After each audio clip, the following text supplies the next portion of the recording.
Hello, everyone, and welcome to episode 16 of the Cynical Challenge podcast. The boys are all back together. Full house tonight. My name is Greyson and joining you from Edmonton, Alberta. Jeff Salisbury is in beautiful Saskatoon, Saskatchewan. Sally, how are you? Pretty good. Good, like to hear that. Jeff Paul is back after a one-episode hiatus. JP, how are you in St. Albert? Things are good. Club is good. Launching programs, changing the world, Yeah. Just one step at a time. Yeah. One thing at a time. JP, you guys made an announcement the other day, eh? Yeah, exciting. We're going to obviously our two semi-pro teams. We'll figure out they're gonna play somewhere. We're committed to a U23 program. We're committed to getting players to professional levels, and we're committed to helping achieve a professional female league, female women's league in Canada.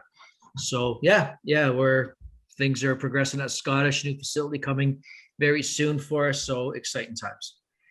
Love to hear that. And that'll help to create the pathway for our national teams, of course. And that's going to be the main focus of this episode as we look back at Canada, the men and the women as well. We'll start, though, with the guys. They took on Haiti in that two-legged tie to see who would reach the final eight of CONCACAF World Cup qualifying.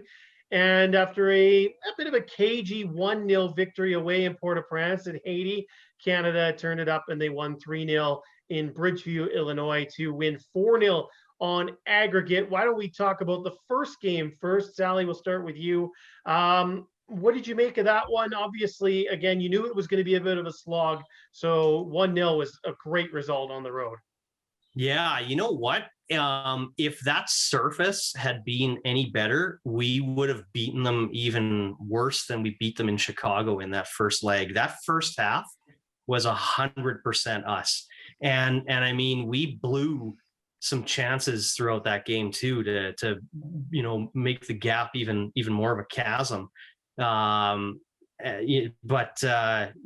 came away with the win. And honestly, when we came away with that win in that away leg, it pretty well was over at that point. I mean, you're always a little, it's Canadian soccer. So like slap myself on the wrist for ever suggesting something like that. But really, getting that away win, that pretty well polished that tie off. But first half was all us. And it was funny. You could tell that Fonzie was just struggling like crazy on that really awful artificial surface at that Port-au-Prince stadium. He just could not get a good handle on the ball. I mean, he's been playing on an absolute world-class surface in Munich at Allianz Arena there for the last 2 years. And then he comes to play on this absolute, next step down would have been the AstroTurf they had at Evraz Place in Regina, but they just he just couldn't get a good handle on the ball, and there were so many opportunities he had to smoke a couple of guys and just couldn't get a good handle, and you could tell it was frustrating him. But Kyle Laren got that goal, and really I think that was. Yeah. Shout out to Lee Cormish, who's going to go out and buy a Kyle Laren jersey right at the end of watching this episode. But I think that was really actually a keeping error that allowed that to happen. I think Placide probably should have got something on that, some little piece of that cross from Osorio, but he doesn't. And it might actually, the artificial surface might have played against them on that goal, where that might have been the reason why it kind of bounced over his hands and he wasn't able to get a touch on it. And Laren was just basically had the side foot it in, tap it in. So, but second half of that game was a little, got a little bit squeakier bum because the Haitians started to come on a bit. They ended up bringing on Dukins Nazan and a couple other players, and that made a difference for them. But, ultimately, they never really were in that contest with us. And boy, isn't that refreshing to say. It certainly is. JP, that goal from Laren was early on within the first 20 minutes of that first half. When you're at a two-legged tie like that and you get the away goal that early, what does it do for your team? Massive energy boost for your team. You've got the away goal. And at this point, you just need to bet in. And I think that's really what we did. I have to say there's no point. I mean, there They were kicking Alfonso. They were doing everything, some of those players. So at that point, great, get through the match. You've got your away goal. You're up 1-0. That's all you need. You figure that when you get it out of Haiti into Chicago, that you're probably going to have a great chance on a better pitch. Not worrying about getting your bus hijacked, all that kind of stuff. So, yeah, it's it's got to feel good, leaving there with a 1-0 result. So at that point, though, I think they've done well. They've done it the way that you want to on an away leg in a very tough environment to go play in, where they have all their players available. In a place that, for some of these young Canadian players there, I can imagine it was a bit difficult. Just even thinking about, the COVID situation, knowing what's happened to Belize when they were there in their bus. I mean, this has to weigh in your head, because a lot of these kids, as much as, yeah, okay, you're in Munich. Okay, great. But it's different going into, certain areas where you've never been before, you don't know, and you're reading the headlines and you're seeing Belize buses held up, by insurgents pretty much. So it has to weigh on their heads. And the fact they got that goal, I think that was a moment where you could relax a little bit. Probably where the staff said, okay, great, we've got this now. We've got the away goal. We're up 1. We can relax here. And if we get out of this the way we are right now without injury, it's a win. And they've done it. So brilliant. And I have to say, I thought it was going to be a much tougher tie than it turned out to be for Canada. So it's okay. We're at the point now where I think we can finally, exhale a little bit and say it's okay to believe in this team and our national program, because they're good. Yes. They've got a great staff. They've got good players. They're two players deep almost in every position. It's happy days for the country. Yeah, it's really nice to see, that's for sure. And like you said, I think a lot of the minds of Canadian fans were eased after that 1-0 victory, because I think a lot of us figured that, if we're in a good spot to win it going into Bridgeview, we shouldn't have a problem. And really that match, there was no doubt who the better side was. It was Canada all day. And they come away with a 3-0 victory in the quote unquote home leg to make it 4-0. JP, go back to you. What did you like about the second leg? Knowing that they had that away goal, forced Haiti to open things up a little bit because they needed something, and Canada was able to take advantage of a lot of some of the openings, especially in the second half for those last couple of goals. For me, it was the belief of the squad. For me, it was the listen. Let's not apologize for who we are. Let's not apologize for taking a 1-0 result in Haiti and be worried that they're going to now come back and beat us and fall apart. They've put the ghost of the past away. My biggest takeaway is that these are young players here, a lot of them, and they're fearless. And I think this is what we can be excited by as a nation. That's my takeaway, because we know they're good footballers. We know they've got a good team. We know John Herman's got them organized, and John's staff. That's been evident in every game we play, even the games where they play some of the lighter teams that way, and we come and we have. Doesn't matter. The fact is, I think the writing was on the wall. I think that we could all see, as soccer fans, as people that follow the game, we can see that regardless of their opponent, there's a plan to play here. They've got structures in place. They play in different platforms. They've got ideas what to do in their zone 1, zone 2, zone 3, zone 4. I won't get into the 4 zones in Canada because I've had to change my mentality because of this squad. But I think now we have a belief, and to see that in the players, to see them come out and say, let's not just sit back here and be happy that we're up 1 and be thankful that we're up 1 and try to hold this off. They went at it. That wasn't enough for them. And credit to them. I mean, really, and even the work that I have got to commend the work of John and his staff to get these players believing that they're good, playing like they believe they're good, having a bit of swagger and a bit of a strut. And when is the last time we can say that in our national program on the men's side, that we walk in with a bit of cockiness and a bit of arrogance in our play? I mean, I love it. I'm 51 years old, and I'm really excited by this young group of players, and it's been a long time since I felt this way. Yeah, it's true. It's interesting. Couple points I want to bounce off there from what you said. Good shout to give Herdman a lot of credit for the belief, because that's a lot of the thing that he did with the women's program was we knew that they had good players. We've seen it for many years building up to London and the Olympic Games, but maybe it was just the belief wasn't quite there. And Herdman was really big into that, big into the mental side of the game, and it paid off in London. They should have done better than bronze, but they'll take the third. And then they did it again in Rio, which is really interesting. And then the other thing you said too is that there's a lot of young players. who maybe aren't experienced in some of this. And you know what? Maybe the ghosts of the past, the naivete of youth, is really working here for Canada, because they don't know about 8-1. Well, they know about it, but they didn't live through it as a player. They were still teenagers and stuff. Now it's their turn, and they're writing their own chapter. Sally, I just want to get your thoughts on the 3-0 victory in that second leg there. Obviously, you must have felt really good probably the whole time. There was no Voyageurs nervousness, I'm guessing. No, I go that far. Believe Old me, habits like die hard. Yeah. Well, we're all PTSD, really. Yeah. I think there was definitely some nervousness there at halftime. The fact that it was still 0-0 at the half, and what a godsend that just ridiculous own goal was. I really hope you can grab footage of that right now and pop it in. Yeah, I will. Yeah. I guess that was one of the greatest things I've ever seen.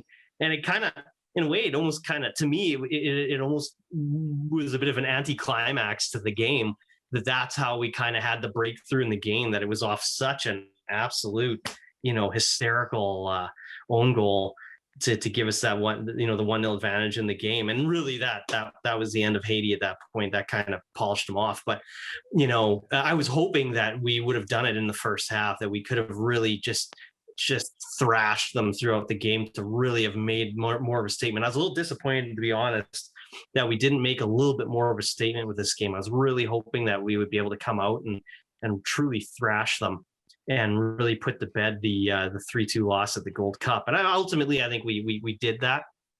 But it was, I just was really hoping that we could have done it with a little bit more oomph and pizzazz in a way.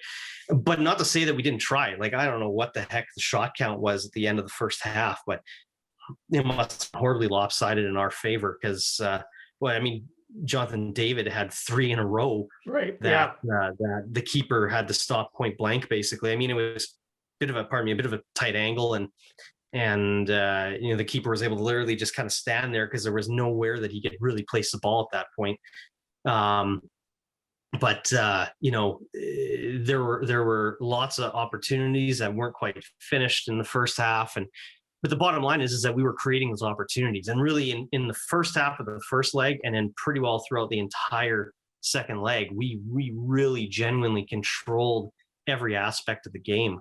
We didn't really look like we were going to be in trouble at that point, So once that brutal own goal went in, it was pretty well floodgates open. And it's a shame that we couldn't have popped a few more by them. One thing I did want to mention before I forget is I really think that people kind of forgot about Junior Ouellette, because he hasn't really featured for us in a little bit, since we've had the emergence of Fonzie and David, and even Kyle Larin to a degree. But man, he can still bring on some real absolute quality in the attack when he's on the field. Like that goal the third goal was absolutely mwah. Like it reminded me of the goal he scored against Jamaica, the one that he bent in against Jamaica, which was beautiful. But this one, he has a real good quality in front of goal, and that shot I think was from the top of the box. The first one goes. It's funny when you watch the replay, and hopefully you can put the replay of that goal in right now, is especially the angle from behind the goal. He takes the shot and it looks like it's going in, and he's not running forward to collect a potential rebound. He's running forward because he's already starting to celebrate. He comes off the post and it runs right to his foot. And literally right before he starts celebrating, he just pops it in, and then, the celebration happens. I had to have a really good laugh. And I was saying to the guys I was watching the game with, that you got to watch this replay, because that's not just finishing off the chance. He thinks it's already going in. He's already starting to run off to go celebrate, and realizes it's come off the post and has to actually finish it. So that was a pretty good laugh at that point. We were so nice and relaxed, and suddenly the bottle of bourbon came out and there were some shots happening, and there we were. So that's a good shout with Junior Hoylett. I think it's an attacking option that a lot of people kind of forget, like you said, because David's such an exciting prospect up front. Kyle Laren's resurgence with the national team has really taken a forefront too, and even Lucas Cavallini has got a couple goals in the last camp there. So lots of options up front. I just want to go back to that own goal. I don't want to harp on the poor kid, Montreal born, playing for Haiti. So I don't know, maybe there's some kind of like secret agent there, but I'm not sure I've seen a worse own goal from the keeper specifically, because he misses it once and then in a panic tries to kick it and just touches it with his opposite foot, and it takes it out of kicking range and rolls it into the net. I'm not sure I've seen worse, but I felt so bad for the kid. But at the same time, like you said, it was the first goal of the match, and it was the one that really were like, yes, okay, 2-0 for us. We should be good. And I'm glad that we scored 2 goals later that were nice goals as well, to be like, okay, it's not going to be all about that goal. But have you guys seen a worse own goal than that one? Don't think so. No, well, we saw a couple from Portugal today, which I'm delighted, absolutely ecstatic over. So that's wonderful. No, but Greyson, we were chatting before we started this show, and the interesting thing about Canada right now is I've always had a belief that you have to be good to be lucky, and we weren't lucky at DEI. That tells me we weren't good enough, and but this is a Canadian team that is good enough, and they got a bit of luck there. But I will say, for young kids, when you pass back to your keeper, you never know what the surface is going to be like. There's no excuse for surface here. That wasn't the factor. But when you pass back to the keeper still has a million things going through their mind, and they're thinking where they're going to play it next and whatnot. Never pass the ball inside the post. If you're going to pass back to your keeper in that situation, play it to his left foot, because his left foot then would go outside the post. So if he does miss it, it's going to go out for a corner. It's not going to go in the net. So just something for the young kiddies out there. Do not pass the ball back to your keeper between the 2 goalposts, and that won't happen. So there you go, Haiti. If you need a technical director for your island, hey. But seriously, there's a little tip for the young ones. I think it's good advice for everyone, to be honest. Rec players as well. So. Oh yeah. I guess the next thing is the Octo, and the thing is they get right into it in September. 3 matches in September. 3 matches in October, and actually really nice schedule to start in October as well. Honduras home, away to the U.S., and home to El Salvador. Got through that one with St. Kitts. So an opportunity to really get on the horse here early and build up some points. And we know that if you look at the 8 teams, it's going to be real tough to go into Mexico, although Mexico's not going to have fans for that game against Canada at home. Still going to be real difficult, but at least that's something in our favor. But the Mexico good to be lucky. Yes. Good to be lucky. The Mexico games are going to be very difficult. The American games are not going to be easy, but we've shown that we can at least play with them and beat them on our day. And the other teams, Costa Rica, I mean, are a decent side too, but none of the other ones really scare me. What's your guys' confidence level going into the Octo? Do you think that they can be one of the top 3, or do you think they're fighting for that 4th place in the interconfederational playoff? Don't all go at once. Yeah. Yeah, go ahead, Jeff, on this one. I'm going to walk on eggshells on this one. Yeah, I mean, even though there aren't going to be any home fans for that match in Mexico, the Mexicans are still the heavy favorites in that game. I mean, sure. There's nowhere, you don't play Mexico anywhere in Mexico without Mexico being the heavy favorites. So, I don't expect any results against Mexico, either in the away leg in Mexico or the home leg, wherever it happens to be here. Those are 6 points that you can just wave bye to. They're gone. So you just strike those 6 points off. So now at this point, you're playing for a possible, what is that? Now you have to do math. It's 30. Now I'm doing some math. Yeah, basically 14 there times we 6, go. what are you looking at? 42. You're playing for a maximum of 42 points. Is that right? I think. Yeah, 30. 36 is what's left. Right. Yeah.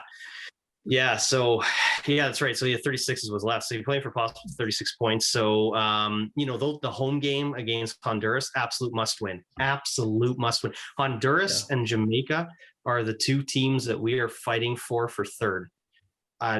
Costa Rica, not the same squad anymore. I don't think Panama is really going to be that much of a threat, and El Salvador definitely the weakest team in this group of 8.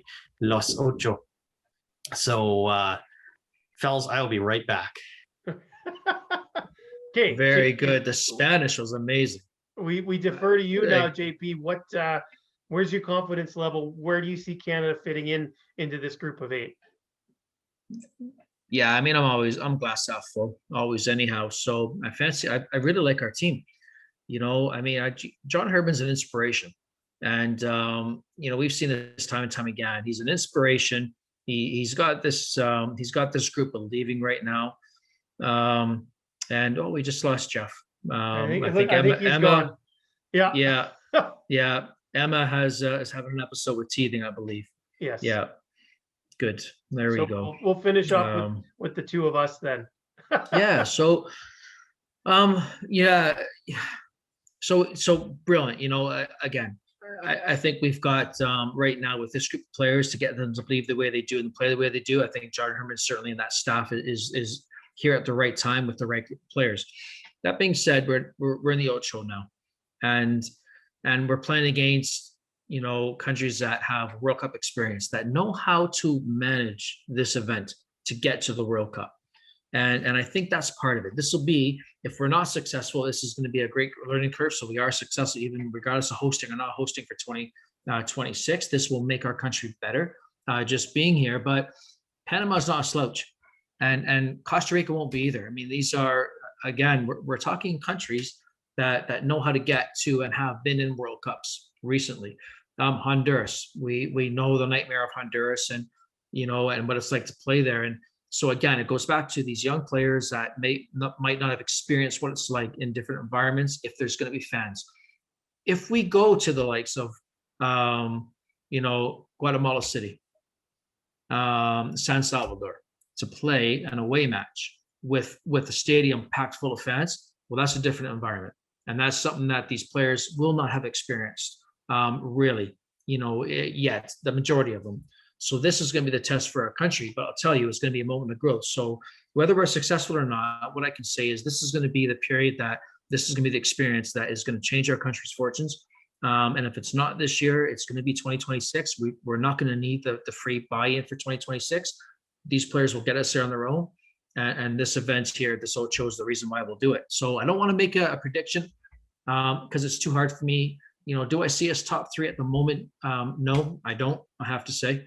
Do I see us with an outside chance to take the 3rd spot? Why not? But a lot has to go our way. And a lot has to depend on the maturity of these players in these environments that will not be friendly. No, and I think that's the part that is really going to be interesting. And maybe it puts a little extra pressure on the home matches because how difficult away matches are in CONCACAF. It's not easy to go to Costa Rica and get even a draw. It's not easy to go to Panama City and get a result. Like, these are very difficult places to play. Whether it's, first of all, the sides are decent. They've got good clubs. But then there's so many other mitigating factors. There's, fans outside your hotel room at 3 a.m. with fireworks and making prank phone calls to set off fire alarms and, this, that, and the other. Plus the atmosphere in the stadium is just not very friendly in a lot of these places. And it makes getting a result that much more sweeter when you can do it, but it makes it that much more harder. And so I think there's going to be a little extra pressure on these home matches that haven't been felt before. But when I look at it, we get to play 14 matches against the best teams in this confederation. And how long, JP, have we been clamoring for more games, more important games against good competition, particularly in this region? No, that's exactly it. I mean, again, this is going to take these young players and it's going to give them that next level now, and this is going to help their maturity and it's going to fast forward their development, because there is that mental side of the game that, yes, technically, physically, Alphonso Davies, real talent. But there's more to it now, and now I think these little moments here, having to make these trips down to, again, Guatemala City, or Guatemala City, sorry, into Honduras. This is going to make Alfonso, a better player. He's going to learn to be able to deal with this. When you go to San Salvador, he's going to learn how to deal with this. So this is the key. What will be interesting is how Canada Soccer, our association, arranges these games. So the one thing I would ask from our association is, can we stop being Canadian? Right? Can we stop being the country that is so nice and we're going to take care of you? Come to Canada, great. You're going to play a home game here. We're going to put you in BC place because it's covered. Don't worry about the elements. There'll be no environment to worry about.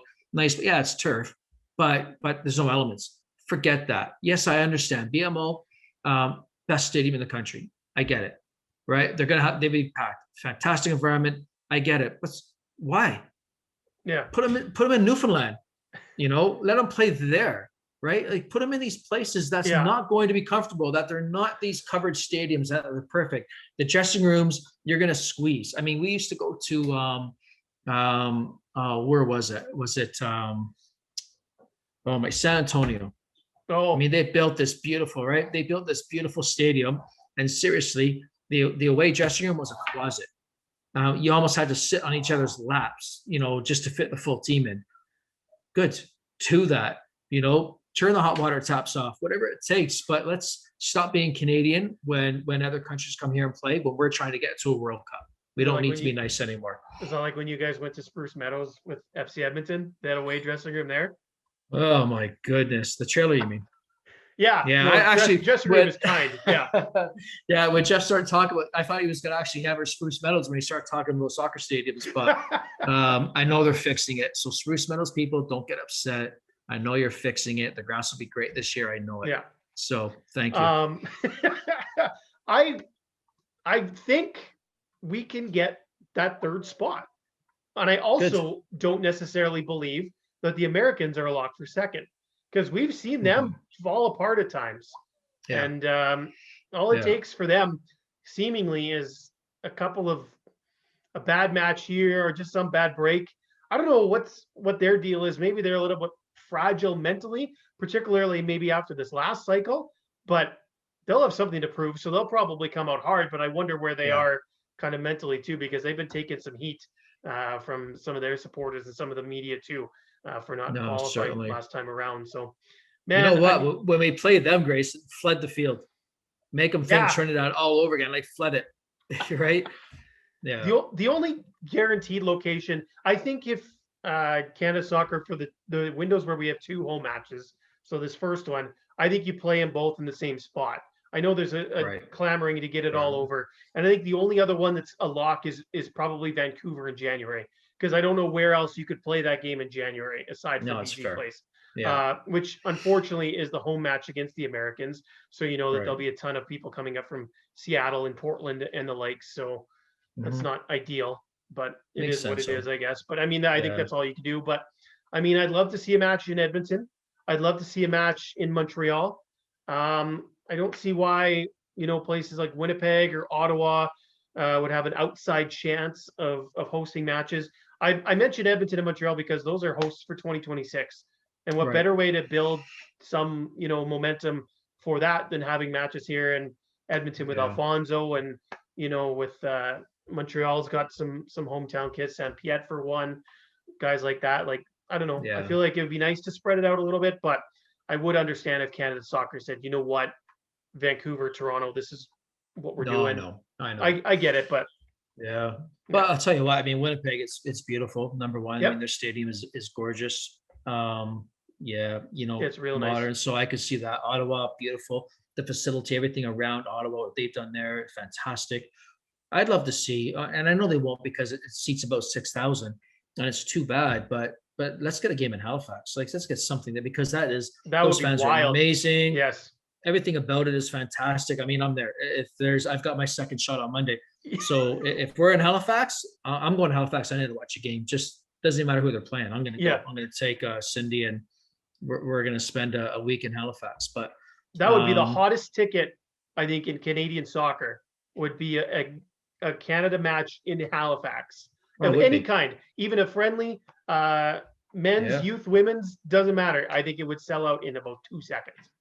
Honestly, I think it fairly should be there, men or women, because Canada Soccer, for me, when you look at what Halifax has done and what they've created there, give them a game. Yeah. Like, reward them for that, because it's tough. It's class. So anyways, that's some discussion about the men. Now when we talk about the women, 2 draws, 0-0, both of them. They played friendlies in Spain against the Czech Republic and Brazil. The one against the Czechs maybe a little bit more surprising, seeing as the Czechs are ranked lower. Brazil, you knew it was always going to be hard fought, but that's now 2 matches in a row against Brazil that you haven't scored. And now 2 matches that you haven't scored at all.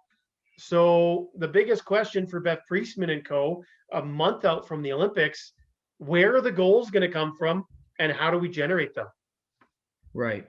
Yeah. And listen, I'll say right off the bat, so no one thinks I'm trying to fake this. I didn't. I was just so busy and with my work schedule, I wasn't able to watch those the last couple of games. Yeah, they were morning games too, so that didn't help. Yeah, and I was in a classroom, teaching grade 4s and 5s. Yeah, at the best, but mind you, the best elementary school maybe in this province at Lewis Hole. But anyhow,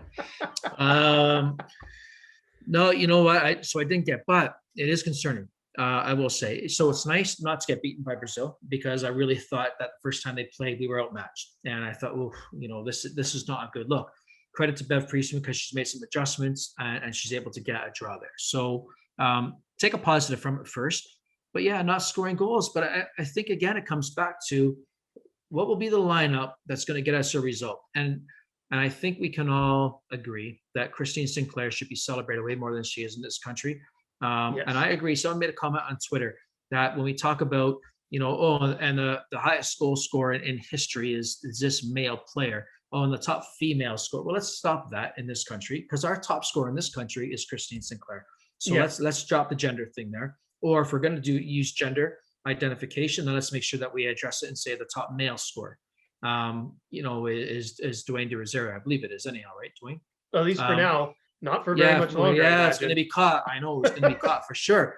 But let's make that. So yes, we have Christine Sinclair, and I think that all of us idolize her, and for the right reasons, rightfully so. But what is going to be the lineup then that's going to have the best chemistry and get us goals and have the best chance of us getting success in the Olympics? And if it's Christine, great. But if it's not, well, let's start working that out right now, because I'll tell you, at the moment, there's not a lot there to look at on the offense. It's like watching an FC Edmonton game, isn't it? When I was the manager, where are the goals? How often did I have to ask you that in training, JP? Honestly, we're praying for a penalty, and even then, it's not a lot, because I think we had ours safe, and when we had one. But but that's the question mark at the moment. So I still think there is, and there's been.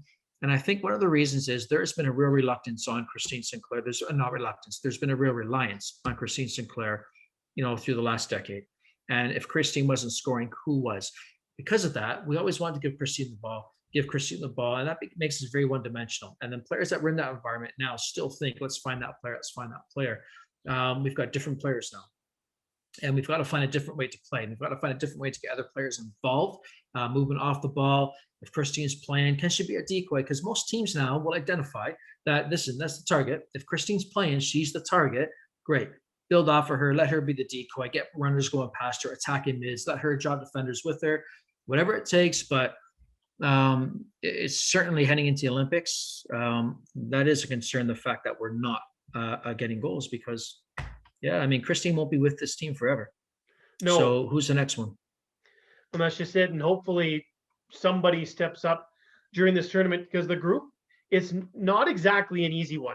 No. They start with Japan, who, while maybe they've taken a bit of a step back, they're still Japan. They're still one of the best teams in the world. Technically fantastic. Yes. Chile is the second game. You'd like to think that you can bank 3 points there, but you never know. You've got to put the ball in the net to get 3 points. Mm-hmm. So we'll see if they can do that. And then Britain. So basically the English squad with, a couple of Scots, maybe. I don't know if they would have any Welsh on that team. We played Wales and we beat them comfortably. So I don't know if that really did them any favors, but so again, and there's a chance that 3 teams out of the group can go, as long as, there's enough points, because it's a 12-team tournament, 8 go to the quarterfinals. But to get one of the top 2 spots, you're going to have to beat one of Japan or Great Britain. They've done it before, but the way they're going in is not exactly inspiring a ton of confidence. So yeah, I don't know. We'll see. It's a tough one. The Olympics, they always seem to step up. So hopefully, they get into that environment. It'll be a little bit different. The Japanese government has kind of gone back and forth on whether there's going to be fans at the venues and that kind of thing. So we'll see if there is much of an atmosphere. But it seems like once they get into that, I don't know, Olympic mentality in their little village, it seems like they've figured out a way to step up. I'm wondering, question for you is, how much pressure is on Bev Priestman to get something out of this Olympics, or is the leash quite long, you think, for her still? I hope the leash is long. What you've just asked her, I hope it's long. She's coming to an environment, not a lot of lead up until the Olympics for her. I mean, she's really not had that much amount of time to change this team. But what I can say is I love what she's attempting to do from day one. I really thought from the moment she took that team over, and their very first tournament, you saw Bev trying to put a bit of a different identity on this team than the previous manager. So I like that, but it's going to take time. And, again, you can't work miracles. I mean, Bev has these players for 14 days, maybe, to work with them. And then they get into a couple of friendlies, whatever, 14 days at a tournament. It's not a full time where you're with these players every day. So this is going to be a work in progress. The pieces are there. I think the mentality, how she wants them to play, that I think has been evident. So she's done a great job for me already. Bev's done a great job already in getting these players, these athletes, the athletes to buy in to what or to how she wants to play the game. So yeah, I mean, it would be a shame, and I really hope the supporters of our national program recognize that. And that if we don't have the same result, if we don't medal at the Olympics, I hope they can recognize, number one, they're a very difficult group. And number two, that Bev really hasn't had a lot of time to get this team together. But what I can say is the football now is better than it was with her predecessor. Right. For me, Bev feels like a manager who, like you said, is going to be given a long leash. To me, it feels like she's the manager that's bridging the gap for post Christine, post Sophie Schmidt, post Desi Scott, that she is going to lead the new young wave. At least that's what it feels like to me with this hiring. So hopefully, I guess it would have to, something catastrophic would have to happen in World Cup qualifying and that kind of thing for 23. But to me, that's what it feels like. And I hope that she gets the chance and the patience too from not only the CSA, but, the fans as well. That, we are going to be entering a transitionary phase sooner rather than later if we haven't already started to. So. No, I agree, Grayson. I agree. Canada Soccer needs to be very supportive on this, regardless of result. They've made their choice on who should lead this team going forward. They need to stick by that.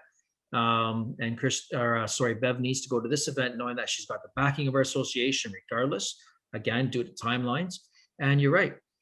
This is a time to change. And Bev's been given this job that's an unenviable job because she's the one that has to now sit down and tell Christine Sinclair she's no longer part of the plans going forward. Who would want to do that? I mean, this is an icon in world football. And you're the one that has to now sit across from a table and say, Kate, thank you for your service to this country. Thank you for being the greatest, one of the greatest, Canadian player to date. But it's time to move on. So, or alternatively, she's got to take, she'll have Christine again across from the table, and Christine will be like, I can't do this anymore, or it's time for me to step aside. And then she has to turn around and take that message to the team. A team that has either played with her for many, many years or has grown up idolizing and wanting to be her, which I don't know which one would be harder, having to tell her that or having to tell the rest of the team. But honestly, or having to go back to the team and say, hey, guess what? I just told Christine Sinclair. Also that too. Like, my goodness. Yeah. No, listen, great. Full support to Bev. I mean, again, I think we should all be very happy with what we see so far. And how she's getting the team to play. I'm just looking forward to seeing them back in the Olympics again. Like I said, they just seem to just step up in the Olympics, and it's just so fun to watch. So hopefully we see that again in Japan. And the first game is on the 21st of July, which, to be fair, I don't know if that was like July 21st in Japan, so that would make it like the 20th here. I don't know. The time zones are just going to be a nightmare for these Olympics, which sucks because I love watching the Olympics. But what can you do? Yeah. I think that's about time, JP. We've covered the national teams pretty good. We're going to get Sally on the horn, and we're going to figure out a time this upcoming week, because you know what we're recording this on Saturdays, because you know what starts in a week from today is the Canadian Premier League regular season in Winnipeg. Can you believe that? It's amazing. Yeah, it's amazing. And they're stuck in Winnipeg for a month, which is amazing. Well, they're going to be too busy playing because they got 2 matches a week, so they won't be hanging out of the forks or anything, JP. We don't have to worry about that. No, that's a good point. But the plan is we'll get everybody together. We'll do a nice CanPL preview show, and then we'll set up our weekly time, I guess, and we'll have a lot to talk about that first month when they're in the bubble. That's for sure. Yeah, so a lot of signings recently. Yep. Forge being Forge, and I mean, they are the masters of the salary cap. I can tell you that. Well, I won't spoil it. That's going into the next episode. But honestly, it's amazing to me. Yeah.